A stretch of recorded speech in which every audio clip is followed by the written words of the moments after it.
All right, guys, welcome. I know this is a shocker. You're probably trying to figure out what's happening right now and why is Gerard live? Well, if you're reading the title of this, you're probably going crazy. But if you don't see the title of it, first of all, welcome aboard, your man, Gerard Bonner. And no, this is actually not Bonnerfied Conversations.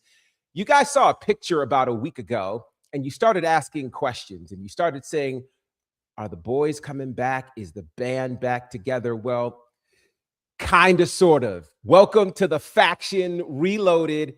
And yeah, today is all about WrestleMania 42.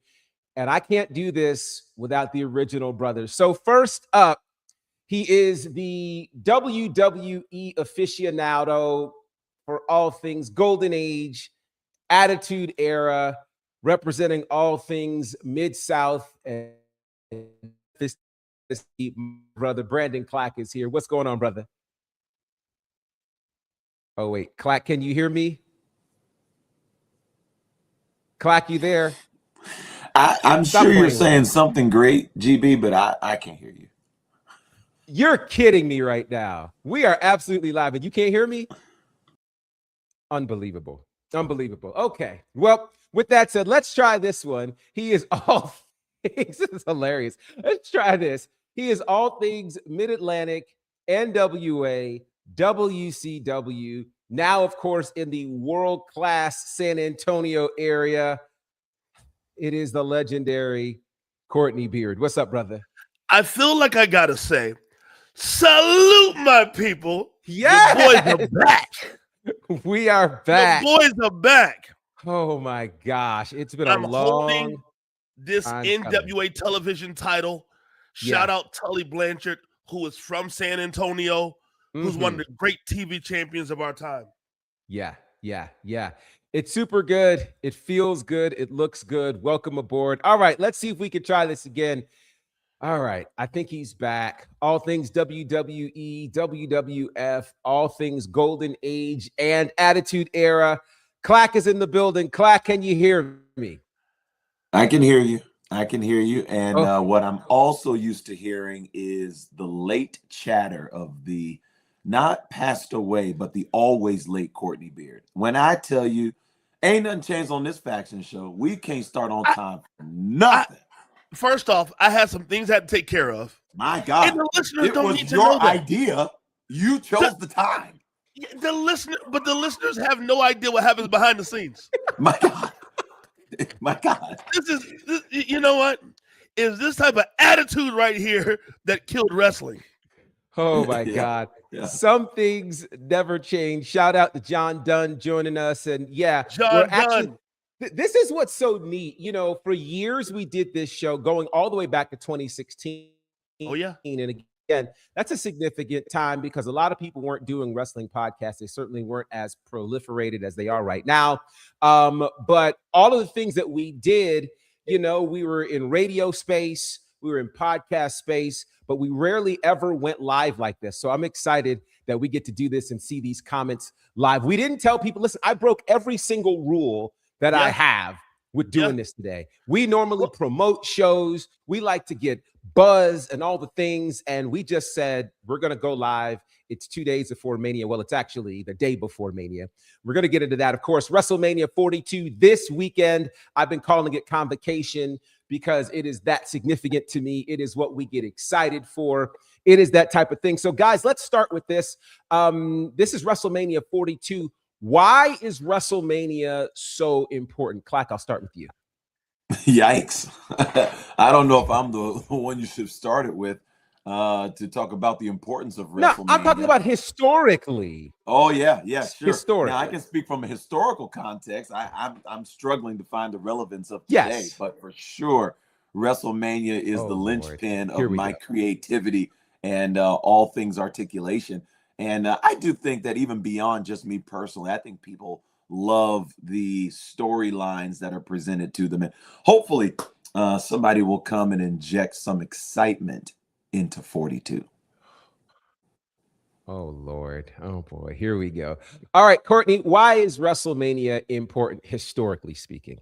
Well, wrestling's been important forever because gatherings have been huge. It goes back to Starrcade. To me, everything starts with Starrcade. Starrcade was larger than life. You go back to the Great American Bash, pay-per-views like that. You go back to WrestleFest back in the day in the late 70s. But Vince McMahon decided, if I put celebrities with wrestling, what happens when I put Cyndi Lauper near a wrestling ring? So Vince McMahon thought, if I put rock and roll with wrestling, we can get something larger than life. 42 years later, we're still rocking the same playbook. The man, Vince McMahon, is not at the helm. It is now Triple H. Helmsley is at the helm. But WrestleMania has always been culturally relevant, is when the eyes of even the casual watcher turn their eyes to see what's going on. We used to pay $50, guys. Y'all remember that? $50 in pay-per-view. I do remember that. They were charging us $50 in the 80s. That is robbery. And now we get to see it for $5 or $10. It wasn't robbery back then. No way. The quality we were getting in front of us was worth every dime. Warrior and Hogan was worth $50 to you back then? Are you kidding me? The fact that you recalled it that fast is an indication it was working. Boy, have I missed this banter. Were you Team Hogan or were you Warrior? Who were you? Oh, definitely Warrior. I was Team Warrior as well. Really? You guys were, man. I had a guy yesterday tell me he cried when Hogan lost. Cried? He cried. He said because he really believed in his vitamins and all that stuff. But I think, you know, going back to WrestleMania 6, since we're there, we were ready for change. Ultimate Warrior. What? Well, I mean, I won't tell you it's April 1st, 1990, but WrestleMania 6 was so significant because, I mean, we saw, first of all, in that WrestleMania as a main event, it's the first time that we saw two good guys battle each other in the main event. Two champions battle each other title for title. We'd never seen that before. And they were the two biggest forces at that time. You were either Team Warrior or Team Hogan. So it was super significant. And I think a lot of people, oddly enough, back then saw a potential youth movement happening. I mean, in WWE, it was Warrior. In WCW at that time, it was Sting. It was very much a youth movement. And it's wild because we're at that same point today where we are very much looking for a youth movement. And there's some really cool things happening. Now, here's the thing. You kind of alluded to it, Clack, but for those who don't know, you know, Clack and Courtney these days are, let's just say, a wee bit busier than we were the last time we were doing the show. So with that said, they aren't necessarily, you know, locked into the product every week like they used to be. So I think that's actually a good thing for this question. Who or what is exciting to you about this year's WrestleMania? And I say who or what because there are a number of different factors about this year's WrestleMania that could arguably make it the most significant if you consider some of the things that are connected. So Courtney, I'll start with you. Who or what has you excited about this year's WrestleMania? So is the week before WrestleMania, you have already started the road with Convocation. So sure. I did watch this past Monday. My wife walks into the room, looks at a wrestling screen, and says something I've not heard her say since the Attitude Era. She looked on the screen and said, "Who is he? He's a star." I said, "That's Obafemi." She said, "That guy had it." I didn't know if I believed he had it. And then when I remember what he did in San Antonio where you were on the front row, sending us great footage of it. But my wife said, that man's a star. I'm following her. I'm looking forward to see if he can beat the beast. And then I want to know, will this be a Goldberg one or will it be a real match? Okay. So Obafemi is what you're interested in, Oba versus Brock. Clack, what by far or who has you interested in WrestleMania 42? My historical loyalty. You know, when I'm with you, I'm with you. And right now, there's not much other than my commitment as a person when I'm with something. And I think the WWE has some major challenges that are going to have to be addressed, dare I even say exposed, on Saturday and Sunday. You know, when you have got to resort to the awful acting with Cam and Mace, you know you're in trouble. I was hoping we'd open up the Killer Cam, which is ironic that we just talked about Killer Cam the other day playing pickleball. Killer Cam's name came up. We talked about Killer Cam. And Jay tried to kill Cam. Yeah, he tried. Now, I did not know, and maybe it's just the platform he was on, I did not know that Jay was that poor in cutting promos still. I mean, Jey Uso. The fumble and the bumble and the jumble. Oh boy. It was as if he could not find a conversational rhythm, like he doesn't do this for a living. What in the world? Since when did we tame the beast? I mean, I'm happy for Obi. I destroy him, fine. But I mean, Brock can't do anything? Nothing at all? Now, here's my question. Here's my question. If it were me booking this, I wouldn't have had Jey Uso on Cam's show. I would have sent Jacob. I would have sent Jacob Fatu. And oh boy, it would have got real hood real quick. And they would have had to remind Jacob, you cannot kill Cam. But I also want to say this. Yeah. The real storyline I'm looking forward to is, will Triple H survive Monday with employment? Or will it be the Monday after the Super Bowl where mass NFL coaches get fired? Will Triple H get fired on Monday and still be there to tell the story on Tuesday? This is what's so interesting to me, and I have to get used to this. You know, back in the day, and I hate to say back in the day, but when we would do this before, you know, we were on radio. They couldn't see our faces. You know, they could. I'm like I'm like, oh my God, he's saying this. Oh my God, he's saying this. Oh my God. Okay, so to answer your question, since you're there, I think Triple H is going to be fine. I don't see this as an issue at all. I think when we talk about WrestleMania this weekend, I think two things can be true at the same time. I think there is a unique passing of the guard that's happening right now.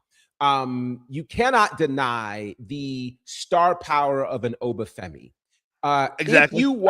If you watched Monday night, well, first of all, what's been incredible about Obafemi has been watching this guy come seemingly out of nowhere. I mean, he's a guy who had no wrestling experience, a product of the NIL program, who comes on, dominates NXT, comes into the main roster. His first match is Saturday night's main event, John Cena's final match, and he's facing the WWE champion Cody Rhodes. Clearly, you're being put in a special spot. He's number one at the Royal Rumble. He has a face-off with Brock. Now he shows up to answer Brock's challenge. And I mean, he dominates Brock, something we've never seen. But then he gets in that ring and he cuts a promo. And I'm going to tell you, when that man on Monday night said, I am the one, I've always been the one, take all my money. Take all of my money. Brock Lesnar is in trouble. When he said, I've always been the one, that was it for me. That was it. Now, Clack, you probably didn't even watch, as you called him, Obi's promo. So you don't even know what we're talking about. It's hard for me to reconcile anything or anyone squashing Brock. So it's hard for me to connect the dots when Brock can't do anything in the buildup. You have to understand, I grew up under the tutelage of the back and forth with Rock and Austin. if they're the standard, you never saw Rock get squashed. You never saw Austin get squashed. What are we doing? Just squashing Brock? It makes no sense. Come on. Well, I'm with Obi. Win it. You the one. But my God. Brock is 63 years old. Brock hasn't completely. Hey, boy, and Brock walk up on you. I wish Brock would walk up on me. I wish Brock would walk up on me at the airport. What did I do to him? No, listen. I was closer to Brock than I ever wanted to be when he was throwing those people around. And I'm trying to tell you, you don't want that. You don't want that.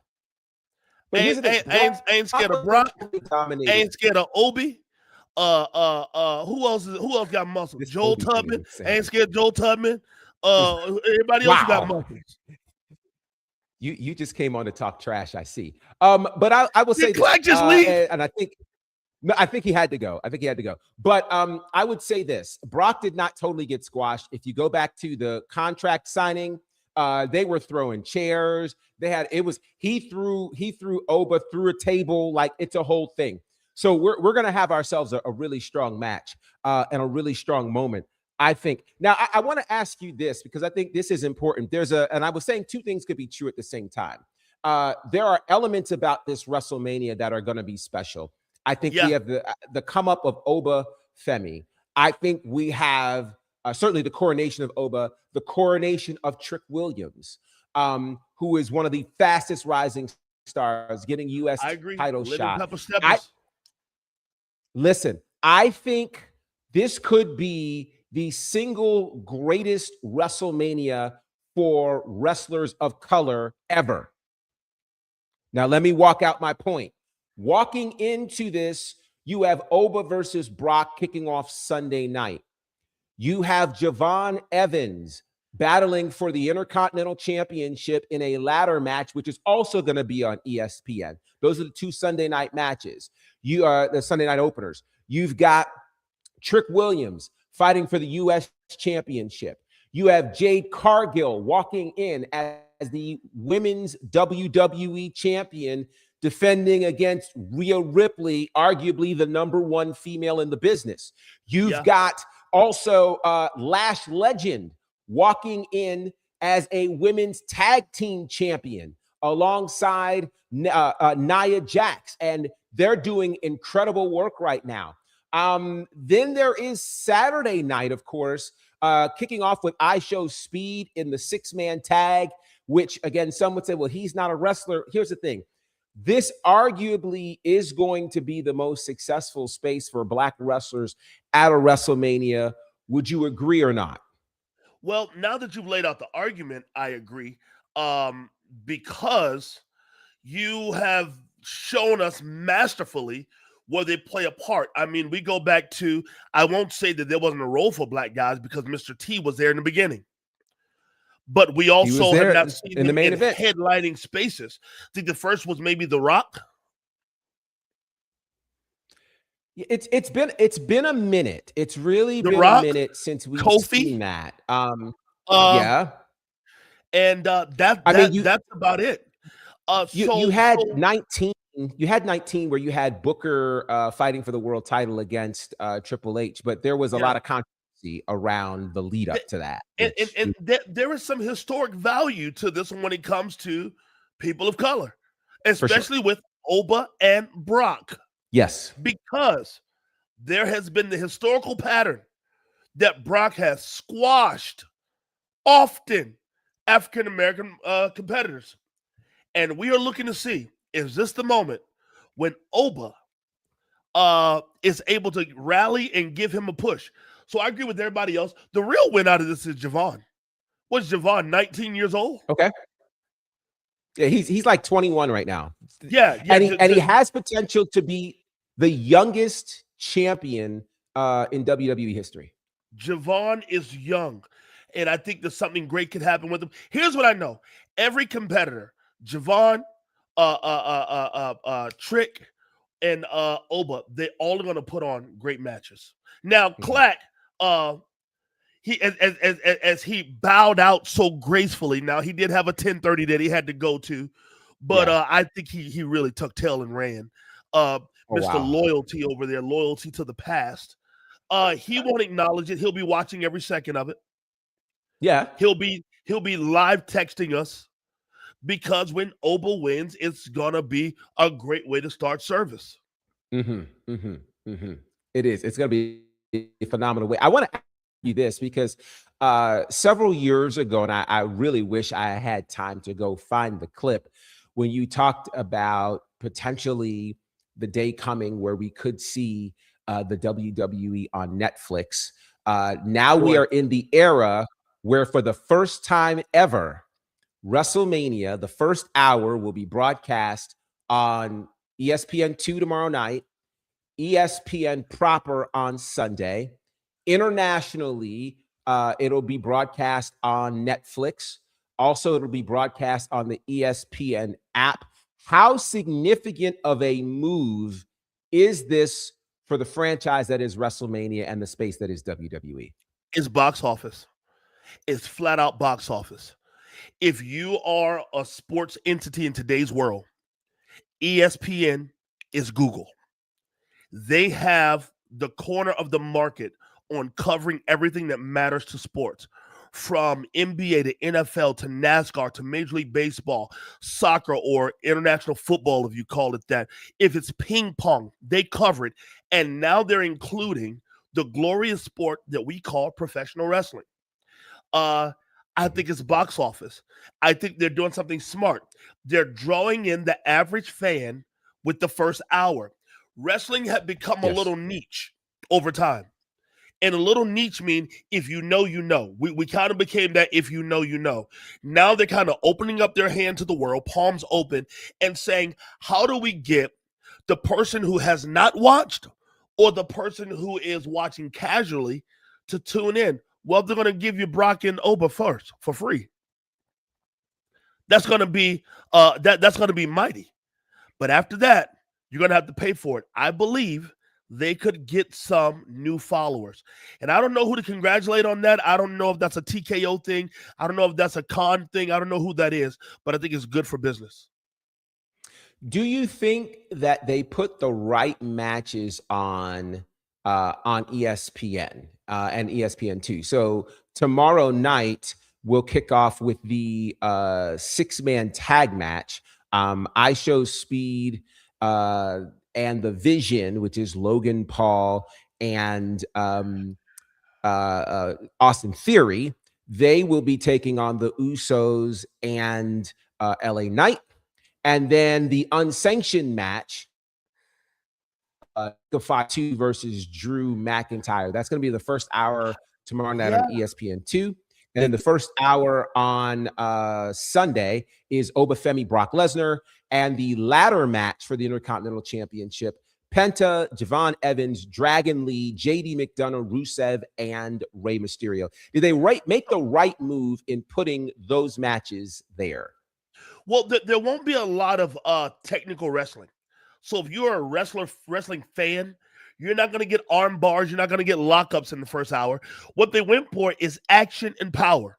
So you look at night number 1, Division, Logan Paul, Austin Theory with Ice Show Speed. He's gonna be box office. He has a huge streaming platform, one of the top 5 of streamers in the world right now. And then you have him against the Usos and LA Knight. So people are going to tune in for that. But then Jacob Fatu and Drew McIntyre, it's going to be a bloodbath if they allow it to happen. Then on night number 2, it doesn't get any bigger for free than Oba and Brock Lesnar. Doesn't get any bigger. Everybody and their mama's going to be tuned in to see that. And then, in the words of Eric Bischoff, get ready for the car crash after that. It's just going to be bodies crashing into each other when you have Penta, Javon Evans, Dragon Lee, JD McDonough, Rusev, and Rey Mysterio. Shout out to Rusev, who's still going. And I saw him TikTok. It's Rusev Day, one of the biggest misses of all time. They didn't go with that. But he's back, and he's going to keep rocking. So I think the first hour, I have no clue how Penta, Javon Evans, Dragon Lee, JD McDonough, and Rusev and Rey Mysterio are going to carry the energy after Oba and Brock. But this also lets me know that Oba and Brock may not last longer than 5 minutes. You know, I don't know how this Oba versus Brock situation is going to go. Like, one can argue it could be a full squash. The others can argue it's going to be a massive car crash. It's not going to be a 60-minute Broadway. We're sure of that. But I think it's going to be a very intense car crash, which I think is going to be very important indeed. Happy birthday, Tamil. Yes, we're back. Tamil, what's up? You called this. We're here. Clack was up here. But he's on a jet to go preach right now. He did the first 20 minutes, and we started wearing him out, and he forgot why he quit the faction in the first place. Oh, my gosh, that's terrible. So, I want to ask you this, because you have said that, you don't watch the product as much as you used to, etc. So that means this is what you will see potentially in night 1 and or night 2 on ESPN2 or ESPN. Is that going to be enough to get you to potentially invest in the ESPN app to watch the rest of WrestleMania? Not if I'm the casual viewer. Not if I'm the casual viewer. I'm not. And even if I'm the most distant one. Because on night 1, I don't see anyone that I would recognize or that I think is as box office as I hate to say it, night 2. And so we're not getting Cody and Randy to open it up, which I thought should have opened, but we're not getting Cody and Randy that's going to open it up. But if they open, then what do you end with? You have nothing to end with. You can't end with Seth and Gunther. That's going to be a slow story for me. Well, what I would have done if I'm booking this, Cody and Randy open night 1, Oba and Brock close night 1. In my mind, if I'm going to, I need to get you to buy this app. Yeah. And so for me, Brock and Oba is the Tyson fight. So to me, you get the people hooked in with the names you know. I agree. They get locked into this. That's your night 1 ender. I agree. They're not going to miss that. I think them giving away Oba Brock night 2 is a mistake. Yeah. That's just me. I'm doing this. No, because for me, as hyped as Oba versus Brock is, after that, what is there? I mean, you kind of have to have the ladder match to follow that, but then what do you put after that? Now, again, the challenge here is I feel like Punk versus Roman deserves to be the main event, deserves to go on last. But to me, I feel like Oba Brock starting night 2, while it is prestigious, it is also putting Beyonce up first. I totally agree. I totally agree. Here's what they're up against, OG. By the time WrestleMania kicks off, the NBA playoffs has already been going on since 12 p.m. our time, Texas time. Now, by the time it really opens up, it's Hawks versus Knicks. Now, you can steal those viewers. You can steal Hawks versus Knicks viewers with the opening of Division versus the Usos. It's going to be tough after that because the Lakers come on by the time we're getting into Seth and Gunther. So if someone says, do I want to pay or do I want to watch the Lakers? And I haven't even gotten over to see, and this is funny, we've never talked the business of wrestling this much in the past, but we have to now.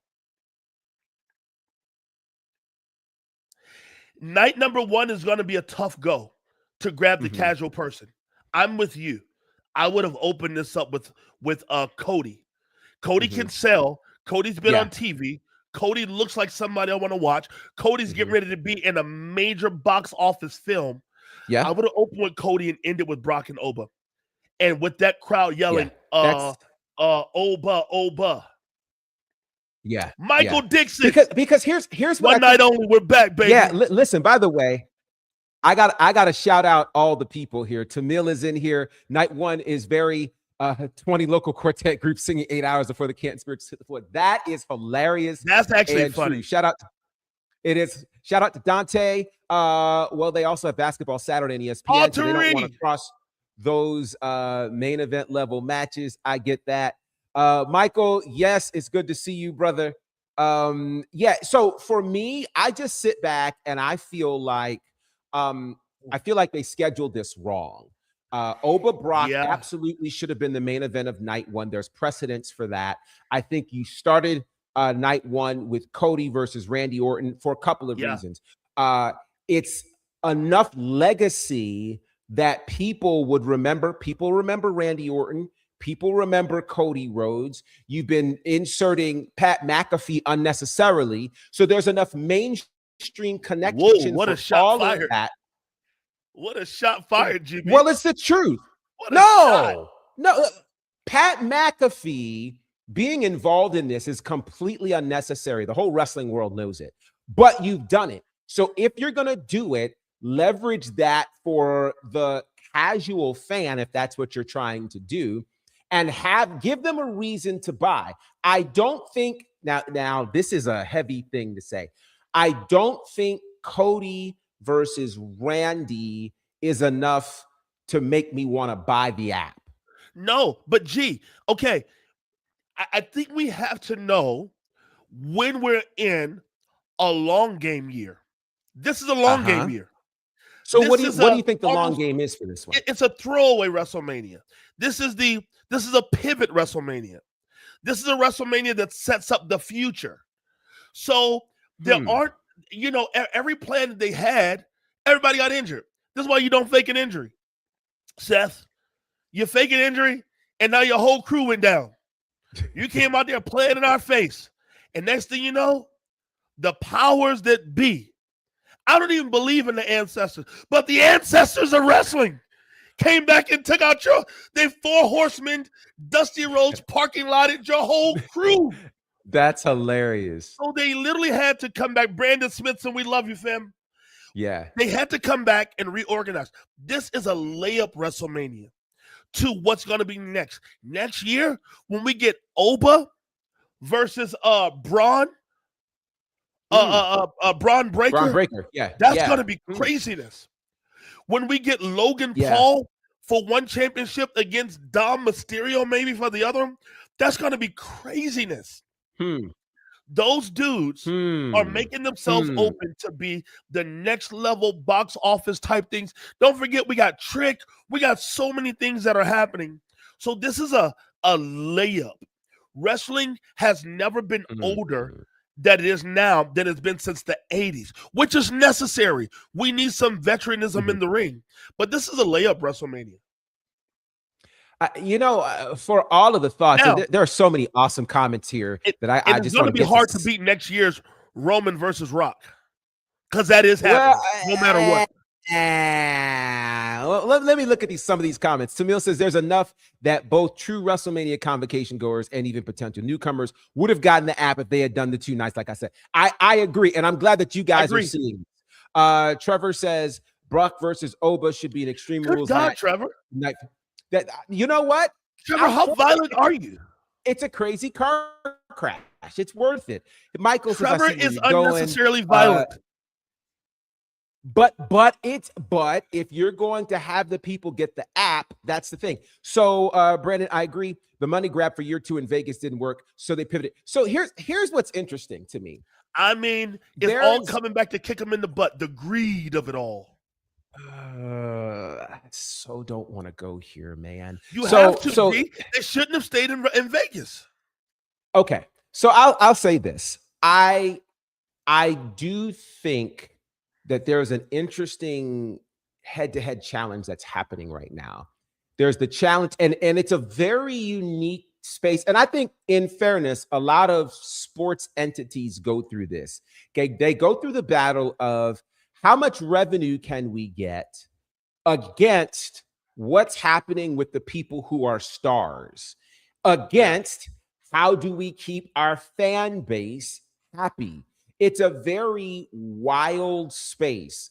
Now I'll tell you, I was in Vegas last year for Mania, and it was interesting. They had a lot of events going on. When I say a lot of events, and I will say this, I'm gonna for some of my music lovers out there, you're gonna understand. you're going to understand this very simply. There is, and one day I may actually pen something to this. The similarities between the world of wrestling and the world of music are uncanny.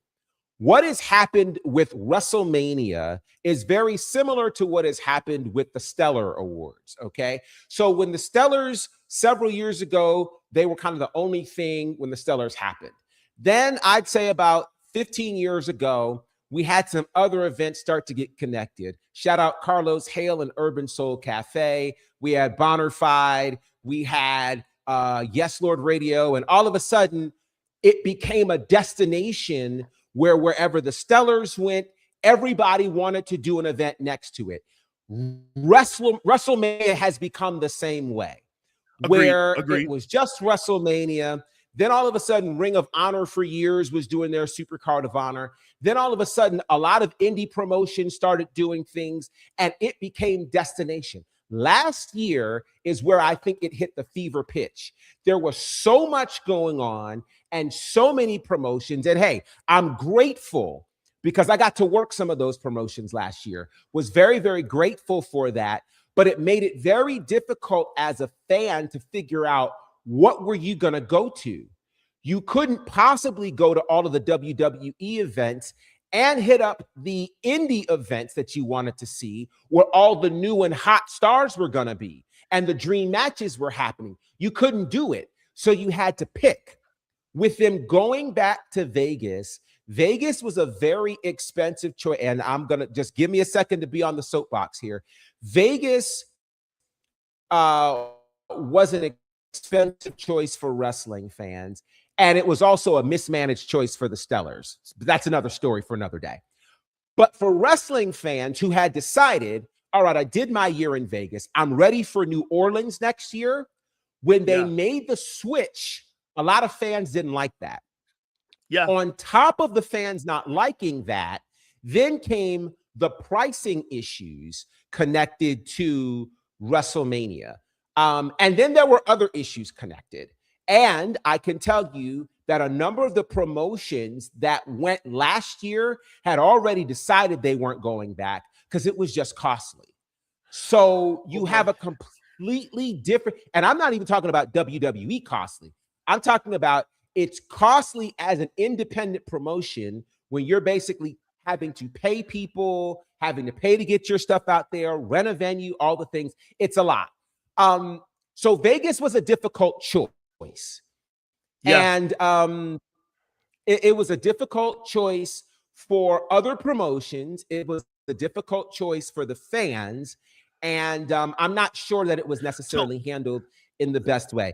They made a TKO move. First off, T-Mill, we need to block her. She's in the comments choosing violence. I mean, absolute violence. Do you hear me? T-Mill, choosing violence. There are some things I'd like to say, but I'm. And GB, you are just arming her for said violence. Okay, do you hear? Shout out to my man Dre, who I think I could say this. He now works for WWE. I'm super proud of him. Doing great things. Yeah, and he's working WrestleMania this year, so very proud. Listen, G, I'll say this. I think you nailed something. Wrestling has always been a family event. Yes. And they have priced out the average family.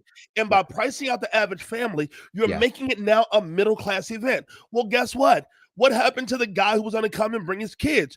And to create generational fans and generational memories. So now with the staying in Vegas, which I think is the absolute catastrophe that has stayed in Vegas, this is an absolute problem. Now, I want to ask you a question, G, and T-Mill kind of alluded to it. I want to circle it back to you because you are our boots on the ground there. How many thousands of fans came to WrestleMania, not just in Vegas, but whatever city you worked, because you worked several cities? How many fans do you know, or do you guesstimate, came to the city and enjoyed all of the elaborate wrestling atmosphere of other things to do, but did not go to the WrestleMania venue? Would you say thousands? Oh, for sure. Now, would you say?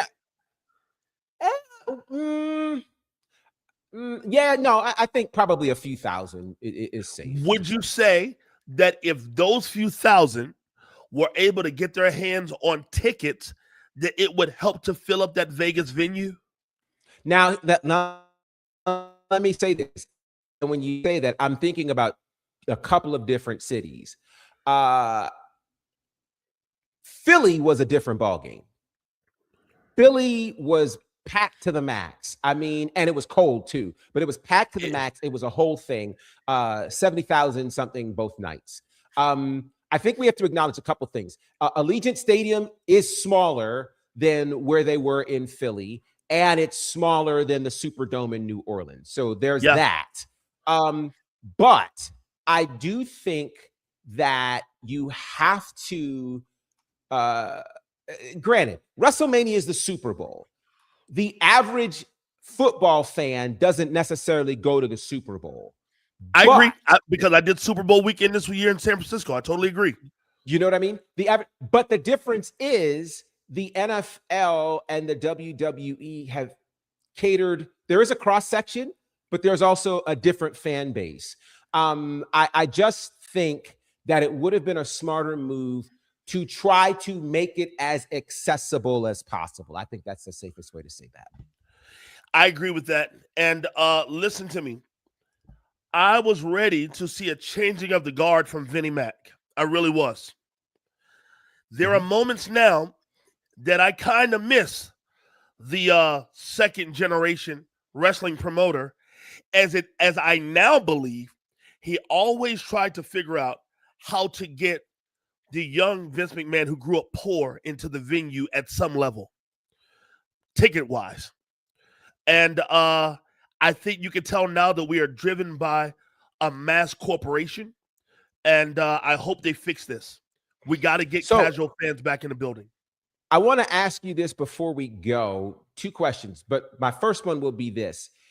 Given all of this that we've mentioned, kind of the what the people are talking about from an economic perspective, ticket sales being different, all of the types of things, what has to happen this weekend to make WrestleMania deemed a success? I don't know if we have the emotional tag like we had with Cody and Philly. So they won't get that. Okay. I also don't think we'll get the nostalgia journey of that either. So what has to happen is that we have to have great moments in every match, or in at least 3 matches that matter. Here's who the pressure's on. The pressure of the entire thing is on Oba and Brock. Oba and Brock.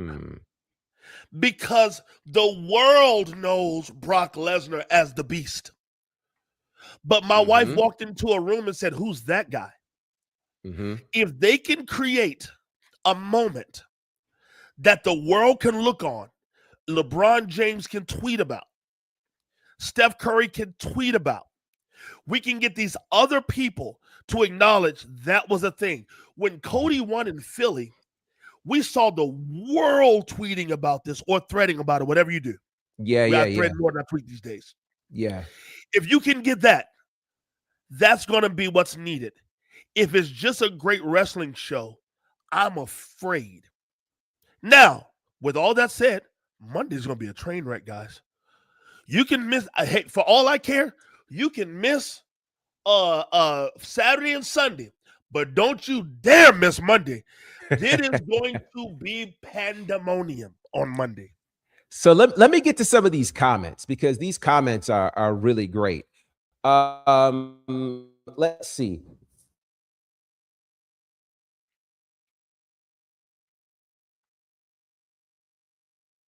Yeah, Brandon Smithson said Vinnie Mac always remembered his core. I like that. He said he always.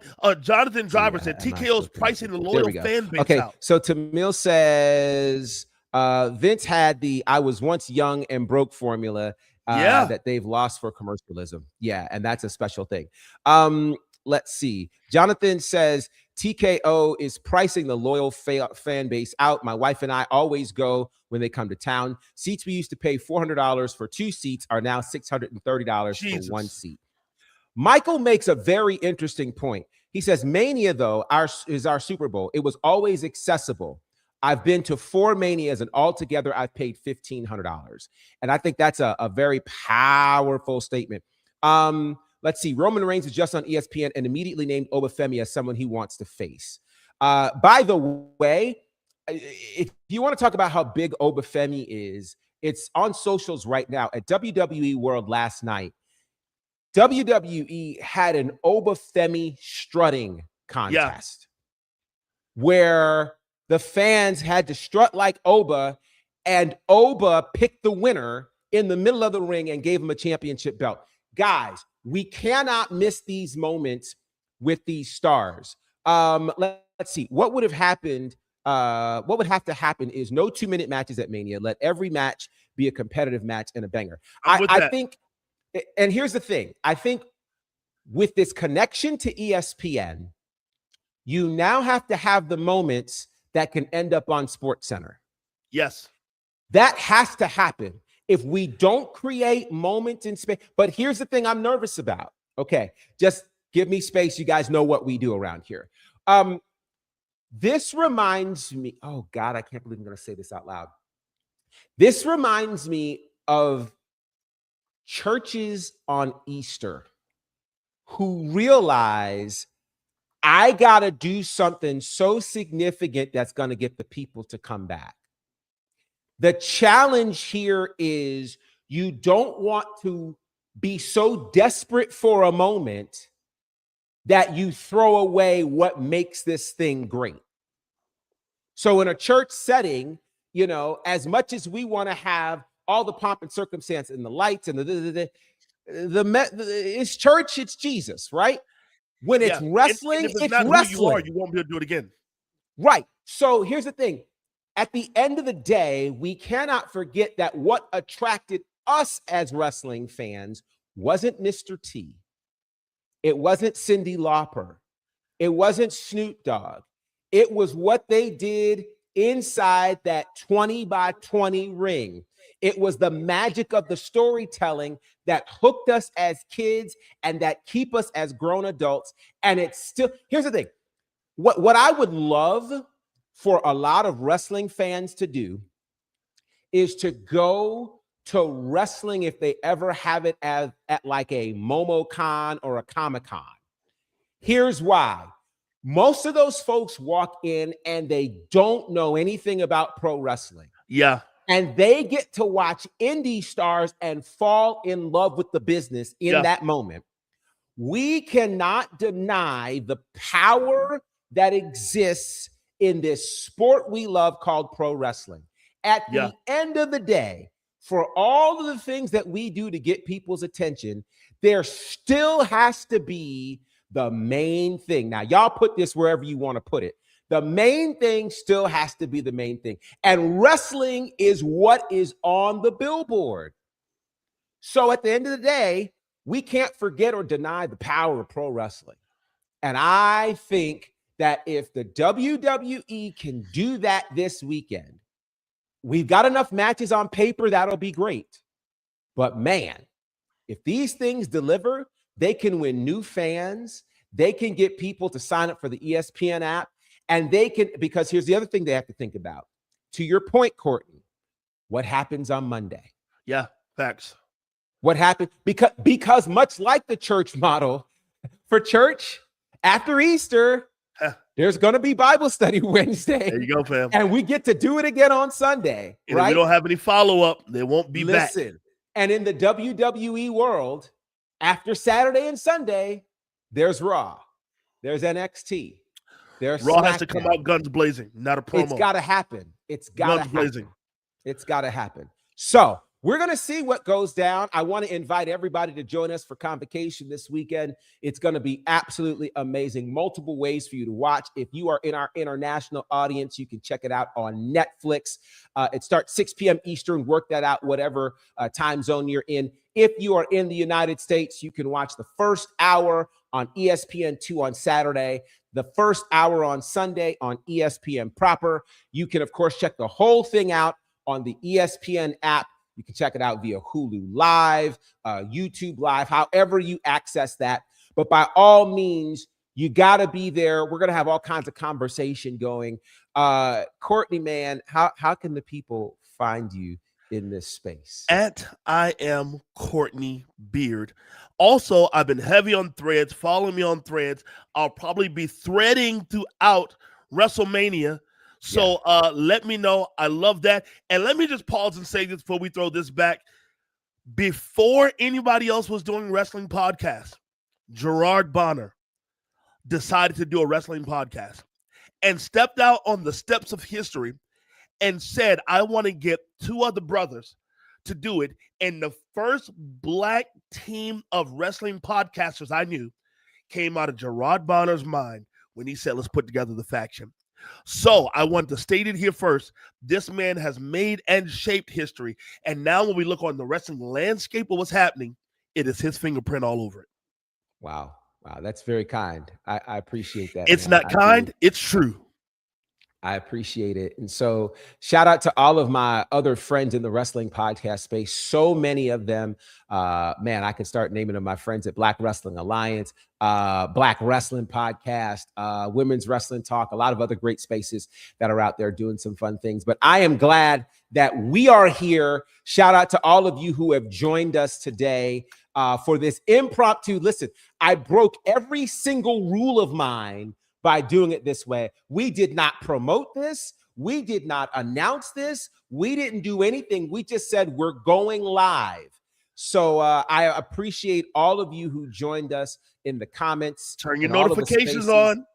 Turn them on, because this won't be the last time you see the Faction Reloaded. I'm very, very excited. Again, you can follow me at Bonnerfied across all the spaces. You can check out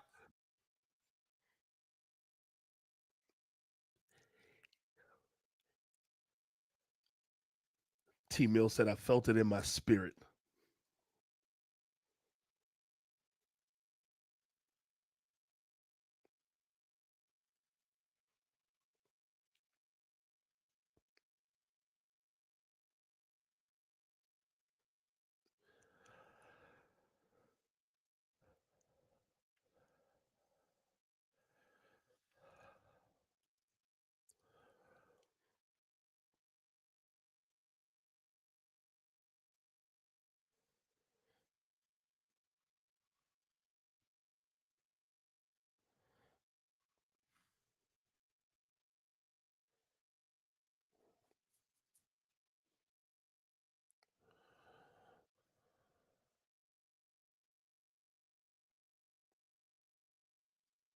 Wait, did GB go away? Wait, in the comments, is it just me? Let me know. Is it just me? Did G go away? Am I in charge of the faction right now? It says we're still live. This is shocking. This is incredibly shocking.